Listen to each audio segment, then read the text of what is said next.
from your local news channel. Live at 5 starts now. I've kind of been hoping I'd get it. A Santa Barbara County supervisor pushing back against reinstating restrictions, saying he wants to contract COVID-19. It's our top story tonight at 5. Good evening, I'm Janelle Padilla. We begin with that eyebrow-raising comment. North County Supervisor Peter Adams said he was hoping to catch COVID-19 today as leaders were discussing ways to try and slow the spread. News Channel reporter John Palmentary shows us how Adams' statement is part of a difficult discussion. Today marks the 29th day that we have been on the monitoring list. Looking at the counties in gold, you can see where COVID-19 is a serious concern in California.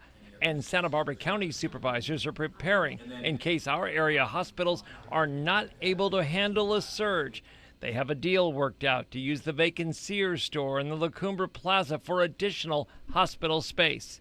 And again, that would only occur if the entire hospital system within the county was overwhelmed. The renovation will cost about $1 million, and if it's used, the rent will be about $36,000 a month. It makes me cringe to spend potentially millions of dollars on stuff we may not need, but of course we need to make sure that we have a plan B. San Luis Obispo County is helping out if Santa Maria needs more capacity. In a comment that made many eyebrows go up, one county supervisor, not favoring heavy restrictions, said he wasn't worried about the virus like many others. It's a decision I think that each individual has to make as to how much risk that they want to take to see if they can get it. I mean, I've kind of been hoping I'd get it. More pushback came on the phone from public comment. I see people out here that own restaurants and nightclubs,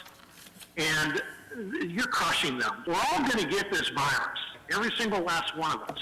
Health officials say with the COVID-19 numbers no longer flattening out, your best defense is to keep your distance if you go outside and make sure you have a mask on or at the ready if you need one. You'll also be seeing more signs like this and public service announcements just about everywhere you go. There's also a campaign from the North County that's expanding with prominent citizens, elected officials, and students posing with their quote about wearing a mask. It's in an area where cases in the agricultural community are of the highest concern. If we just look at the total cases in Santa Maria, 20% of those cases in Santa Maria are attributed to farm workers. In Santa Barbara, I'm News Channel reporter John Palmentary.